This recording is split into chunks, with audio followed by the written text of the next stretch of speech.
तो फिल्म की शुरुआत होती है और हम देखते हैं कि एक पुलिस ऑफिसर एक कार का पीछा कर रहे थे। उन्हें इस कार पर शक था। जैसे ही वो इस कार को रुकवाते हैं, कार का ड्राइवर जल्दी से एक गन निकाल कर अपनी टांग के नीचे छुपा लेता है। पुलिस ऑफिसर के बात करने पर जब ये आदमी कुछ ज्यादा जवाब नहीं देता तो पुलिस ऑफिसर उससे लाइसेंस मांगते हैं और इस टाइम तक भी हमें उस आदमी का चेहरा नहीं दिखाया जाता।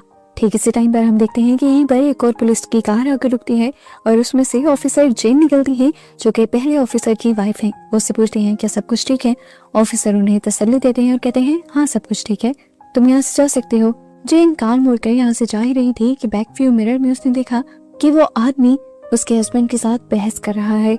इसीलिए वो कार मोड़कर वापस आने ही वाली थी, लेकिन उससे पहले ही उस आदमी ने ऑफिसर को गोली मार दी।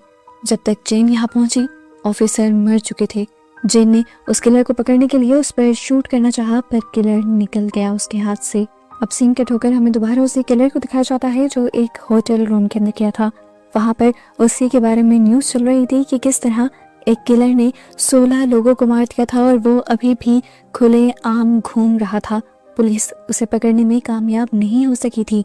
ये किलर जानता था कि उसके बारे में ही बात हो रही है और जरूर पुलिस भी उसे ढूंढ रही होगी, इसीलिए वो इस होटल के अंदर बनी हुई एक अजीब से कमरे में जाकर सो जाता है। इस टाइम उसने किसी भी इमरजेंसी सिचुएशन के लिए शॉटगन पकड़ी हुई थी। अगले दिन हमें किलर को किसी का पीछा करते हुए दिखाया जाता है। वो एक फार्मेसी के पास जाकर रुक जाता है और दिखता है कि एक लड़की फार्मेसी के अंदर गई थी। वो इसी का पीछा कर रहा था। काफी देर बाद वो इस फार्मेसी से बाहर निकली और जब जाकर अपनी कार में बैठी तो देखने को मिला कि किलर पहले से ही उसकी कार में बैठा उसका इंतजार कर रहा था। उस लड़की को ये पता चलने से पहले ही कि उसकी कार में कोई है, वो किलर उसे मार डालता है और फिर उससे फार्मेसी की चाबियां लेके फार्मेसी के अंदर जाता है और बहुत सी ऊट पटांग की दवाइयां इकट्ठी कर लेता है। जबकि दूसरी तरफ हम देखते हैं कि जेन अभी बहुत ज्यादा दुख में थी। एक तो ये दुख था कि उसका हस्बैंड इस दुनिया में नहीं रहे और दूसरा दुख ये था कि पुलिस अभी तक उस किलर का पता नहीं लगा पा रही थी। इतनी देर में न्यूज आ जाती है कि वो किलर एक और औरत को मार चुका है। इससे वो समझ आती है कि जरूर वो किलर एक साइको है और अगर उसे रोका नहीं गया तो वो कहीं और जाने ले लेगा। इसलिए वो फैसला करती है कि कुछ भी हो जाए वो इस किलर को खुद ढूंढेगी और इस किलर के खिलाफ फौरन ही सबूत इकट्ठे करने के लिए बैठ जाती है। जितने टाइम में उसने उस किलर के खिलाफ सबूत इकट्ठा किए थे, उस टाइम के अंदर अंदर किलर 10 और कत्ल कर चुका था और अब उसके किलिंग्स का ये नंबर 32 हो गया था। जिसके बाद जेन फैसला करती है कि अब वो घर में रुककर इंतजार नहीं करेगी, वो खुद बाहर निकलेगी। ये केस अब इतना बड़ा हो गया था कि पुलिस वालों ने FBI के हाथ में दे दिया था। जेन के हाथ में भी ज्यादा कुछ नहीं रहा था क्योंकि जेन एक पुलिस ऑफिसर थी। जेन जानती थी कि उसे काफी हद तक तो केस पर्सनली ही सॉल्व करना पड़ेगा। खैर अब हमें किलर को दिखाया जाता है जो रोड पर जब अपनी गाड़ी चला रहा था तभी वो नोटिस करता है कि रोड पर एक और गाड़ी पंचर खड़ी थी। उसमें एक कपल था। लड़का उस गाड़ी का टायर चेंज करने में बिजी था जबकि लड़की कार के अंदर बैठी हुई थी। वो अब कुछ ही दूरी पर अपनी कार रोक लेता है, अपना किलर वाला मास्क लगाता है और उसके बाद अपनी गाड़ी से एक रॉड निकालकर बाहर निकलता है और बिना सोचे समझे उस आदमी के सर पर वार करते हुए उसे एक ही बार में मार डालता है। अपने हस्बैंड की चीख सुनकर वो लड़की बाहर निकलती है और देखती है कि उसके हस्बैंड मर चुके हैं। वो बुरी तरह घबरा जाते हैं। उसने पीछे मुड़कर देखा तो इस टाइम उसके भी पीछे एक किलर था। वो समझ गई कि उसके हस्बैंड की तरह उसकी भी जान जाने वाली है। अपनी जान बचाने के लिए वो भागी भी, लेकिन कोई फायदा नहीं हुआ। किलर के हाथों ना से ही सामने आने वाली ट्रक से टकराकर उसकी मौत हो गई। ट्रक ड्राइवर भी उसे बचाने के लिए ब्रेक लगाने ही वाला था, लेकिन उसका भी बैलेंस बिगड़ा और ट्रक उलट गया। ट्रक के अंदर ऑयल होने की वजह से यहाँ पर एक बहुत बड़ा ब्लास्ट हो गया। ट्रक ड्राइवर भी मारा गया। किलर बहुत ही आराम से दूर खड़ा ये सब तमाशा देखता रहा, जिसके बाद वो लड़की के पास गया और उसके खून से उसी की कार पर उसने एक सैटेनिक साइन बना दिया, यानी शैतान का सिंबल बना दिया। और यहाँ से हमें अंदाजा हुआ कि वो शैतान की पूजा करता है और ये सारी कुर्बानियां शैतान के लिए दे रहा है। दूसरी तरफ इस सब की खबर भी अब न्यूज में चल जाती है। FBI की टीम ज्यादा तेजी से इस केस को सॉल्व करने की कोशिशों में लग जाती है और इसी सिलसिले में जेन भी आकर उन लोगों से मिलती है। वो कहती है कि मैं इस किलर के बारे में बहुत कुछ जानती हूँ और उसने मेरे हस्बैंड को भी मारा है। मैं इस केस को सॉल्व करवाने में मदद कर सकती हूँ, लेकिन ये केस जो इस टाइम लीड कर रहा था वो जेन की किसी भी हेल्प लेने से मना कर देता है और जेन परेशान हो जाती है। यहीं पर हम देखते हैं कि FBI की एक डिटेक्टिव रेबिका जेन को इस तरह मना करने पर उदास हो रही थी। उसे जेन को देखकर ये साफ लग रहा था कि वो मदद कर सकती है किलर को पकड़वाने में, पर अपने सीनियर के सामने वो उससे कुछ नहीं कह सकती थी। इसी वजह से ऑफिस के बाद शाम में रेबिका उसे एक होटल में बुला लेती है और किलर के मुतालिक जितनी भी चीजें उन्होंने इन्वेस्टिगेट की होती है वो इलीगली जेन को बता देती है। जेन के मुताबिक किलर हमेशा अपनी कार में रहा करता था, पर रेबिका बताती है नहीं, वो डिफरेंट होटल्स में स्टे करता है और अपने पीछे सबूत भी छोड़ कर जाता है। और वो ये सारी किलिंग्स सिर्फ साइको किलर होने की वजह से नहीं कर रहा, उन सारी किलिंग्स के पीछे कोई ना कोई बड़ा मकसद है, क्योंकि वो सारी किलिंग्स बहुत ही ज्यादा पैटर्न में करता है। अब रेबिका उसे एक होटल पे लेकर जाते हैं जहाँ पर वो एक किलिंग करके निकला था। इस होटल के अंदर उसने बहुत सारे सैटेनिक साइंस बनाए हुए थे जिनसे इन्हें पता चला था कि वो किसी कल्ट का हिस्सा है। अब रेबिका के ये लैपटॉप का इस्तेमाल करते हुए जेन और इन्वेस्टिगेशन करती है और इन्हें उस किलर का नाम पता चल जाता है जो कि रिचर्ड था। ये लोग अब यहाँ पर बैठकर ये भी इन्वेस्टिगेट करते हैं कि किलर का अगला स्टेप क्या होगा, वो कहाँ जाएगा और क्या करेगा। इस सारी इन्वेस्टिगेशन के बाद जब ये लोग यहाँ से जाने ही वाले थे तो रेबिका को एक और खबर मिली। कुछ ही देर पहले एक मॉल में एक धमाका हुआ था और धमाके में जिस बॉम्ब का इस्तेमाल किया गया था ये उसी टाइप का बॉम्ब था जो किलर ने एक वेपन डीलर को मार कर चुराए थे। खैर अब सीन कट होता है और हम दोबारा किलर को देखते हैं। किलर अपनी एक और किलिंग की तैयारी में है, पाइप को पकड़ता है और उसकी एक साइड को बहुत ज्यादा शार्प कर देता है और उसके बाद अगली सुबह उसी पाइप को लेकर वो एक चर्च में जाता है। कन्फेशन के बहाने से वो फादर को एक अजीब से रूम में ले जाता है और जैसे ही फादर उसकी बातों में खोए हुए होते हैं वो उसी धारदार पाइप से उनके गले में स्टैब कर देता है और पाइप की दूसरी तरफ से उनका खून पीता है। यहाँ जेन भी अब उसका पता करते हुए उसके होटल तक पहुंच गई थी। वो पहले उसके हुलिये को बताते हुए मैनेजर से उसके बारे में पूछती है, लेकिन मैनेजर उसका हुलिया पहचान नहीं पाता। लेकिन जब वो अपनी गेस्ट लिस्ट चेक करता है तो उसे रिचर्ड नाम का एक गेस्ट मिल जाता है। बस फिर जेन उसी रूम के अंदर चली जाती है। अपनी गन ताने वो इस रूम को चेक कर रही थी। उसे पहले यहाँ पे एक सूटकेस दिखा, कमरा बज़ाहिर खाली था। उसने बहुत ही ध्यान से वॉशरूम खोला। वॉशरूम में एक शॉटगन थी लेकिन था कोई भी नहीं। उसके बाद जब वो बाहर आई तो एकदम से पीछे से कपबोर्ड खुली और किलर वहां से बाहर निकल आया। वो जेन को मारना चाहता था पर जेन अपने आप को बचाने में कामयाब हो गई। इस तरह अपने शिकार को अपने हाथ से निकलता देखकर उस किलर को भी गुस्सा आया और उसने दोबारा जेन के ऊपर अटैक किया और जेन ने अपनी डिफेंस में उसके ऊपर अटैक किया। यहाँ पर दोनों की अच्छी खासी हाथापाई हुई, लड़ाई हुई, पर आखिर में उस किलर ने जेन को उठाकर यहाँ से बाहर फेंक दिया खिड़की तोड़ते हुए और फिर खुद भी उसी खिड़की से जंप लगाकर अपनी कार लेकर यहाँ से भाग गया और जेन कुछ कर भी ना पाई। जेन सदमे में चली गई थी, इतना करीब किलर के पहुंच गए उसे ना पकड़ने के लिए। खैर अब वो इस कमरे की बहुत अच्छे से तलाशी लेते हैं और उसे इस कमरे में बहुत सारे सबूत मिल जाते हैं जो किलर यहाँ से मिटाना भूल गया था और इन्हीं सबूतों के जरिए उसे किलर की अगली मूव के बारे में पता चलता है। दूसरी तरफ हम देखते हैं कि किलर एक कैल्विन नाम के बंदे से कांटेक्ट करता है। कैल्विन उसे बताता है कि हमने न्यूज़पेपर में तुम्हारा ऐड देखा है, तुम एक सैटेनिक कल्ट के मेंबर हो और हम भी ऐसे ही एक सैटेनिक कल्ट के मेंबर हैं। हम तुम एक साथ मिलकर सारा काम कर सकते हैं और हम जानते हैं कि तुम एक बहुत बड़े पर्पस के लिए काम कर रहे हो। अगर तुम चाहो तो उसमें हम तुम्हारी मदद कर सकते हैं। किलर भी उनकी बात मान जाता है और उनके बताए एड्रेस पर आ जाता है।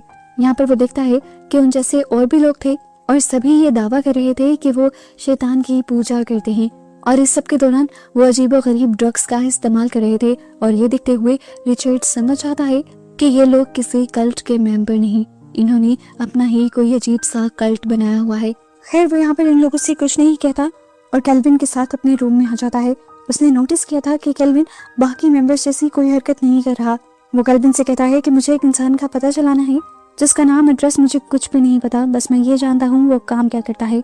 कैल्विन उससे कहता है तुम्हारा काम हो जाएगा। इसके बाद जब किलर न्यूज़ ऑन करता है तो देखता है कि वहाँ पर जेन ही इंटरव्यू दे रही थी और वो उसी के बारे में बात कर रही थी। अजीब बात थी कि किलर की इंटरव्यू देखकर खुश हुआ था। सिर्फ यही नहीं, अगले दिन तो उसने पुलिस स्टेशन में कॉल भी कर दी थी जेन के लिए। जो जब जेन को ट्रांसफर की जाती है तो वो जेन से कहता है मुझे खुशी है कि तुम मेरा पीछा कर रही हो और तुम मुझसे डरी नहीं। खुद तक पहुंचने के लिए मैं तुम्हारे लिए सबूत छोड़ता रहूंगा रास्ते में। ये सुनकर जेन हैरान हो जाती है कि उस किलर ने खुद उसे कैसे कॉल कर ली थी। खैर अब वो और भी ज्यादा होशियारी से काम करने वाली थी क्योंकि जानती थी कि किलर जो कह रहा है वो ठीक कह रहा है। सीन कट होकर दोबारा हमें दिखाया जाता है उसी कल्ट को। वहाँ पर उस कल्ट का लीडर थॉमस पहले अपने कल्ट के सभी मेंबर्स को ड्रग खिलाता है और उसके बाद उनसे ऊट पटांग की हरकतें करवाता है। किलर जो खड़ा ये सब देख रहा था उसे ये सब बहुत ज्यादा बुरा लगता है। वो देखता है कि अभी इन सब में केल्विन नहीं था। हम देखते हैं कि जब जब किलर केल्विन से मिलता है तो वो अपना मास्क भी हटा देता है, ऐसे जैसे उसे केल्विन पर पूरा भरोसा हो। खैर अब केल्विन ने उसे उसके बताए आदमी का एड्रेस, नाम और फोन नंबर दे दिया था, तो यहाँ आने का उसका मकसद पूरा हो गया था। अब वो केल्विन को एक मशवरा देकर जाता है कि तुम उस कल्ट के लोगों जैसे नहीं हो, तो आइंदा के बाद अंदर मत जाना, मैं तुम्हें छोड़ रहा हूँ। केल्विन को उसकी बात अभी समझ नहीं आई थी, लेकिन थोड़ी देर बाद आ जाने वाली थी। अब वो एक एक्स और पेट्रोल की कैन लेकर वापस उसी मेंशन के अंदर जाता है और जिस रूम में वोट पटांग की हरकतें हो रही थी उसी रूम में जाकर वो सभी लोगों को अपनी एक्स से बेदर्दी से मार डालता है। एंड पर वो उनके लीडर का सर ही उस एक्स से खोल देता है, जिससे खून चारों तरफ फैल जाता है और उसकी भी बुरी तरह मौत हो जाती है। जिसके बाद वो इस सारी जगह में पेट्रोल डालकर आग लगा देता है। ये सब काम खत्म करने के बाद जब वो यहाँ से जाने ही वाला था तो उसे खिड़की के पास एक साया दिखाई दिया। वो जान गया था कि जरूर वहाँ कोई है, इसलिए वो अपना मास्क उतारता है और एक स्टिक पर लगाकर उसे खिड़की के सामने कर देता है और खुद दीवार के पीछे हो जाता है। मास्क के सामने जाते ही एक गोली चलती है और मास्क टुकड़े टुकड़े हो जाता है। पता चलता है कि गोली चलाने वाली कोई और नहीं बल्कि जेन थी, जो उसके छोड़े हुए सबूतों के जरिए ही उस तक पहुंच गई थी। जेन देखती है कि अब वो किलर भागकर बाहर आ रहा था। वो यहाँ से भी भाग सकता था, इसलिए वो भी फौरन अपनी गाड़ी में बैठती है और उसका पीछा करने लगती है। लेकिन किलर उससे ज्यादा होशियार निकलता है और उसकी गाड़ी को कुछ इस तरीके से हिट करता है कि उसकी गाड़ी गड्ढे के अंदर फंस जाती है और जेन आगे नहीं जा पाती। इस वजह से जेन को बहुत ज्यादा गुस्सा आता है। जब किलर यहाँ से भाग जाता है तब यहाँ पर FBI के लोग इन्वेस्टिगेशन के लिए पहुंच जाते हैं।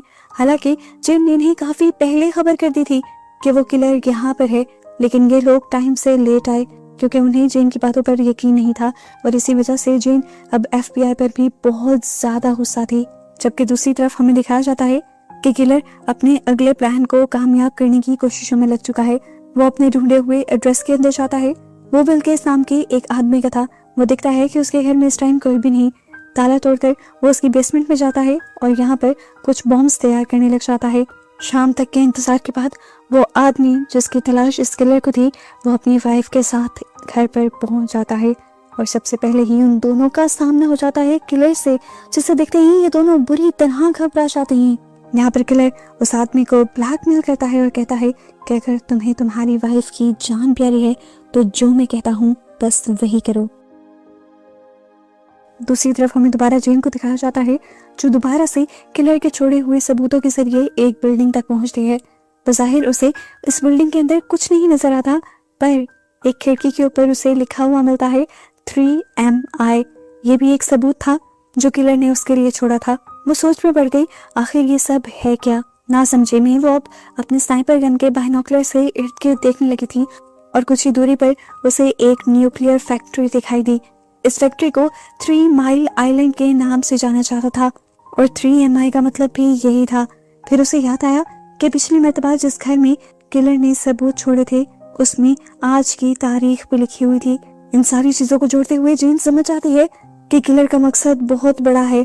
आज की तारीख में वो इस न्यूक्लियर फैक्ट्री को तबाह करना चाहता है, जिसके साथ साथ ये पूरा शहर तबाह हो जाएगा। सभी इंसान मर जाएंगे और न्यूक्लियर रेस की वजह से आसपास के शहरों में भी बीमारियां फैल जाएंगी। यहाँ पर हमें भी सारा प्लान समझ आने लगता है कि किलर ने उस बेचारे आदमी को क्यों पकड़ा था। असल में वही 3 माइल आइलैंड का मैनेजर था, यानी उस न्यूक्लियर पावर प्लांट का मैनेजर था। उसी की कार में छुपकर किलर यहाँ तक आ गया। अंदर जाने के लिए ज्यादा इन्वेस्टिगेशन करनी ही नहीं पड़ी। दिखाया गया कि उसने इस आदमी को ब्लैकमेल करने के लिए उसकी वाइफ को भी इसी कार के अंदर छुपाया हुआ था। अब वो इस आदमी को गले से पकड़ते हुए अंदर लेकर जाता है, जहाँ पर अब इनका सामना 2 गार्ड से हो जाता है। किलर फौरन ही पीछे होता है और यहाँ पर 2 छोटे छोटे ग्रेनेड फेंक देता है, जिससे यहाँ बुरा ब्लास्ट होता है और ये दोनों के दोनों गार्ड्स मारे जाते हैं। जिसके बाद वो आगे बढ़ता है और उसके सामने दोबारा 2 गार्ड से हो जाता है। उन्हें वो अपनी शॉटगन से मारता है और इस आदमी को लेकर वो कंट्रोल रूम में आ जाता है और यहाँ सबको अपनी गन दिखाते हुए ब्लैकमेल कर सभी को इस कमरे से बाहर निकाल देता है। यहाँ जेन जो सारी गेम समझ चुकी थी, कुछ जल्दी से लोगों को बचाने के लिए इसी न्यूक्लियर पावर प्लांट के पास आई थी। वो यहाँ के सिक्योरिटी गार्ड्स को बताती है कि अंदर कुछ बहुत बुरा होने वाला है, हमें जल्द ही अंदर की सिक्योरिटी टाइट करनी होगी। अभी ये लोग बात ही कर रहे थे कि यहाँ पर अलार्म भी बजने लगे। ये सिक्योरिटी के लोग जो पहले जेन की बातों का एतबार नहीं कर रहे थे, वो समझ गए कि जेन सही कह रही है और अंदर सच में कुछ गड़बड़ी चल रही है। ये लोग जेन को लेकर जैसे ही अंदर जाते हैं तो देखते हैं कि अंदर गड़बड़ी नहीं, पूरा का पूरा मामला ही बिगड़ गया था। वहाँ के सभी गार्ड्स मारे गए थे और पावर सेल के भी सभी लोग डरे सहमे बाहर खड़े थे। अंदर हमें दिखाया जाता है कि किलर उस आदमी को यहाँ पावर प्लांट को एक्टिव करने को कह रहा था। हालांकि वो करना नहीं चाहता था, पर किलर ने उससे धमकी दी कि अगर तुमने ना किया तो मैं तुम्हारी वाइफ को मार दूंगा। उसने सभी लोगों का ना सोचते हुए सिर्फ अपनी वाइफ के बारे में सोचा और किलर की बातों से ब्लैकमेल होकर उसने पावर प्लांट को एक्टिव कर दिया। जिसके बाद इस किलर ने उसको भी नहीं छोड़ा, उसे भी अपनी शॉर्ट गन से मार डाला। जिसके बाद वो कंट्रोल रूम में एक ग्रेनेड रखता है और अपनी शर्ट उतारता है। बाहर लोग देखते हैं कि उसने अपनी पूरी बॉडी के अंदर बॉम्ब्स लगाए हुए थे और वो इन्हीं के जरिए इस पूरी फैक्ट्री को उड़ाना चाहता था। वो सुसाइड प्लान कर रहा था। ये लोग सोचते हैं कि हमें उससे बात करनी चाहिए, पर जेन कहती है वो बात करने वालों में से नहीं है। वो अभी तक 50 से ज्यादा किलिंग्स कर चुका है और उसका मकसद सिर्फ तबाही फैलाना है, जिसके लिए उसे अपनी जान की भी परवाह नहीं। ये लोग बाहर से अब दरवाजा तोड़ने की कोशिशों में लग जाते हैं, जिसमें बहुत ज्यादा टाइम लग रहा था और जेन जानती थी कि इससे कम टाइम में वो यहाँ पर ब्लास्ट कर देगा। उसे जल्द ही उस किलर तक पहुंचना था। तभी एक गार्ड जेन को बताता है कि ऊपर की तरफ लगी हुई एक विंडो से हम किलर को देख सकते हैं। जेन बिना सोचे समझे वहां जाती है और अपनी स्नाइपर से एक जगह बहुत सारे शॉट लगाते हैं, जिससे वो बुलेट प्रूफ ग्लास टूट जाता है और उसे किलर को मारने के लिए एक गोली चलाने का एक्सेस मिल जाता है। वो किलर की टांगों पर गोली चलाती है ताकि वो यहाँ से भाग ना पाए, लेकिन इस सब के बावजूद कुछ नहीं हुआ था। उसके हाथ फ्री थे। वो अपने फ्री हाथों से ही एक ग्रेनेड को खोल देता है। ये देखकर जेन डिस्टर्ब हो जाती है। वो जल्दी से उसके हाथ पर गोली चलाती है ताकि वो अपने बाकी बॉम्ब्स एक्टिवेट ना कर पाए और उसके बाद उसके सर के ऊपर गोली मारते हुए उसे मार डालती है। फाइनली जितने लोगों को उसने मारा था उसने उन सबकी मौत का बदला ले लिया था, लेकिन अभी भी वो खुश नहीं थी, रिलैक्स नहीं थी, क्योंकि एक जलता हुआ ग्रेनेड अभी भी अंदर पड़ा हुआ था जो किसी भी वक्त फट सकता था और पूरा शहर तबाह हो सकता था। लेकिन यहाँ सही वक्त पर वो गार्ड्स इस दरवाजे को खोलने में कामयाब हो जाते हैं और उस ग्रेनेड को डीएक्टिवेट कर देते हैं। फाइनली ये शहर बच जाता है और हमें मूवी का पोस्ट क्रेडिट सीन दिखाया जाता है।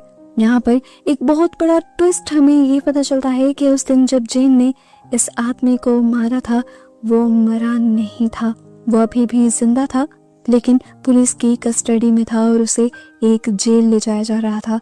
क्या इतने शातिर किलर को जेल में रखना पॉसिबल था या नहीं, और क्या आगे सिचुएशन नॉर्मल रहने वाली थी? इसी सब की परेशानी आज तक जेन को थी, जो अब अपनी लाइफ में काफी आगे बढ़ चुकी थी। उसे हर वक्त यही फिक्र सताती रहती थी कि कहीं वो किलर दोबारा से अपने काम न करने लग जाए, लेकिन अब वो उसके लिए कुछ कर भी नहीं सकती थी। कोर्ट ने उसकी सजा चुन ली थी और इस तरह बस इस मूवी की अनसेटिस्फाइड सी एंडिंग को दिखाते हुए ये कहानी खत्म हो जाती है।